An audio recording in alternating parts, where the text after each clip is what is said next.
وَلِرَبِّكَ فَاصْبِرْ، ہائے ہائے، یہ ہے بات، اپنے رب کے لیے صبر پھر اختیار کیجیے۔ یعنی آپ کو بتایا جا رہا ہے کہ اب یہ معاملہ کوئی اتنا آسان نہیں ہونے والا۔ آپ ذرا دیکھیں، جب یہ آیات نازل ہو رہی ہیں اس وقت تو آپ علیہ السلام کے تو دماغ میں بھی نہیں یہ بات کہ میرے ساتھ آگے ہونا کیا ہے۔ ایک شخص جو عرب کے لوگوں کی آنکھوں کا تارا ہے، جسے سب لوگ سر پہ اٹھائے ہوئے ہیں، صادق اور امین کہتے ہیں، اس کی مثالیں دیتے ہیں، اس کے فیصلوں کا احترام کرتے ہیں، اور وہ اس خاندان سے ہے جو خانہ کعبے کا متولی بھی ہے، انہوں نے زیادہ سے زیادہ کیا سوچا ہوگا میرے ساتھ کیا کر لیں گے؟ زیادہ سے زیادہ مسجد میں آنے پہ پابندی لگا دیں گے نا، شہر بدر کر دینا، قتل کے فتوے جاری کر دینا، یہ تو نبی علیہ السلام نے سوچا بھی نہیں تھا کبھی۔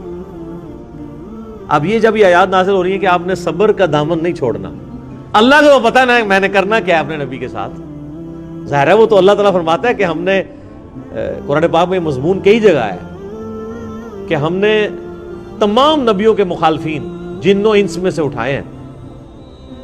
اللہ تعالیٰ کہتے ہیں ہم نے اٹھائے ہیں، مراد یہ کہ جب اٹھتے ہیں تو ہم انہیں اٹھنا دیتے ہیں، تاکہ یہ کشاکش ہوگی تو پھر حق اور باطل کی کشاکش کے بعد پھر سچائی کی چاشنی فیل ہوتی ہے نا۔ اگر پیاس ہی نہ ہو تو ٹھنڈے پانی کی قدر کیا آئے گی؟ تو اللہ تبارک و تعالیٰ نے اپنے نبی کو بھی ان آزمائشوں سے گزارا ہے۔ انڈیویجول آپ علیہ السلام پہ بھی بہت آزمائشیں آئیں، اور اجتماعی طور پہ صحابہ اور اہل بیت پہ بھی آئی ہیں، لیکن جب یہ آیات نازل ہو رہی ہیں تو اب آپ یہ سمجھ لیں کہ یہ ابھی آپ علیہ السلام کے، یعنی جو بخاری مسلم میں آتا ہے کہ آپ کے پیٹھ کے اوپر اوجڑی رکھی گئی اور آپ اٹھ نہیں سکے، یہ واقعہ نہیں ہوا۔ آپ کے گلے کے اندر صحیح بخاری مسلم میں آتا ہے کہ وہ ڈالا گیا کپڑا اور اتنی زور سے دبایا گیا کہ قریب تھا کہ آنکھیں ابل آتی، یہ اب واقعہ نہیں ہوا۔ طائف کا واقعہ نہیں ہوا کہ جس میں پتھر اتنے مارے گئے کہ مبارک خون سے جوتیاں بھی بھر گئیں، یہ واقعہ نہیں ہوا۔ پھر قتل کے فتوے کے رات کے وقت سیدنا ابوبکر کو ساتھ لے کے اور مولا علی کو اپنے بستر پہ لٹا کے آپ علیہ السلام ہجرت کے لیے نکل گئے، یہ واقعہ بھی نہیں ابھی ہوا۔ اور سر پر مدینے میں تو لائف ہی پوری ڈائنامک، جاتے ہی یہودی متھے مارے لگ گئے، جا کے منافقین، اوپر سے کلمہ پڑھ لیا، پیچھے سے وہ یعنی جڑیں کاٹتے رہے۔ پھر غزوہ بدر میں جو کچھ ہوا، احد میں تو نبی علیہ السلام کے دانت بھی شہید ہو گئے اور آپ کی شہادت کی خبر مشہور ہو گئی، اس قدر آپ کا خون بہہ گیا۔ خندق کے وہ موقع کے اوپر آپ علیہ السلام کو سخت سردیوں کی راتوں میں کس طریقے سے ایون صحابہ کہتے ہیں ٹوائلٹ جانا ہمارے لیے مشکل ہو جاتا تھا، سامنے سے تیر آ کے لگ جاتا تھا۔ اس کے بعد پھر صلح حدیبیہ والی جو مشقت کاٹنی پڑی، اتنا پیدل سفر کر کے، پھر ایک پیس ٹریٹی کر کے واپس جانا پڑ گیا، عمرہ بھی نہیں کیا۔ پھر غزوہ خیبر والی جو ایک معاملہ آیا وہ کئی ہفتوں تک، اس کے بعد پھر فتح مکہ کے لیے 10,000 کے صحابہ کو کے لشکر کو لے کے نکلے رمضان کے مہینے کے اندر، ہم لوگ ادھر ایسی میں بیٹھے ہوئے، اور پھر ختم نہیں ہوا معاملہ، فوراً فتح مکہ کے 3-4 مہینے کے بعد قبیلہ حوازن کے ساتھ جو ہے وہ جنگ غزوہ حنین ہو گئی۔ 12,000 کا لشکر تھا، بس تکبر کے جملے نکل گئے کچھ اصحاب سے کہ ہم 313 تھے تو غالب آئے تھے، آج تو ہم ہے ہی بہت ہیں۔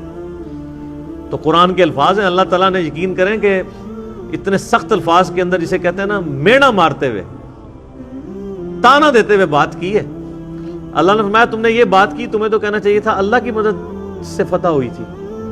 تو دیکھ لو جب تم نے یہ جملہ بولا تو دیکھو تمہیں راستہ بھی نہیں پھر ملا بھاگنے کا۔ 80 بندے بخاری مسلم میں آتا ہے نبی علیہ السلام کے ساتھ رہ گئے، صرف 12,000 میں سے 80 بندے، باقی سب بھاگ گئے۔ وہ سامنے سے تیر ہی ایسے لگے ان کو، وہ تیر کے بڑے ایکسپرٹ تھے قبیلہ حوازن کے لوگ۔ اور پھر پیرلل میں جناب وہ رومن امپائر نے نبی علیہ السلام کا سفیر قتل کر دیا، آپ نے غزوہ موتا کے لیے جو ہے وہ وہاں بھی مہم روانہ کر دی زید ابن حارثہ کی سرکردگی میں، اتنے معاذوں کے اوپر پیرلل میں۔ اور پھر اس کے بعد غزوہ موتا کے بعد پھر وہ غزوہ تبوک کے لیے آپ علیہ السلام خود، جسے وہ جیش العسرہ کہا جاتا ہے، تنگی والا جو مارکا. تو اور آخری وقت بھی آپ کیا فرما رہے ہیں, آخری جو آپ آگے خطبہ دے رہے ہیں بخاری مسلم میں, وہ لشکر اسامہ بھیج رہے ہیں. اتنی مشکل لائف شروع سے لے کے اینڈ تک. اور یہ تو باہر کی لائف ہے, جو اندر آپ کو تکلیفیں اٹھانی پڑ رہی ہیں. بیویاں کہہ رہی ہیں کہ جی اس طرح ہمارا گزارا نہیں ہوگا, پھر قرآن نازل ہو رہا ہے کہ نہیں اسی طرح گزارا کرو. تو کئی معاذوں کے اوپر. اب یہ سارے معاذ اگر آپ کے ذہن میں ہو نا, تو پھر آپ یہ آیت پڑھیں والی ربی کا فصبر, اے نبی علیہ السلام آپ نے اللہ کے لیے صبر کرنا ہے.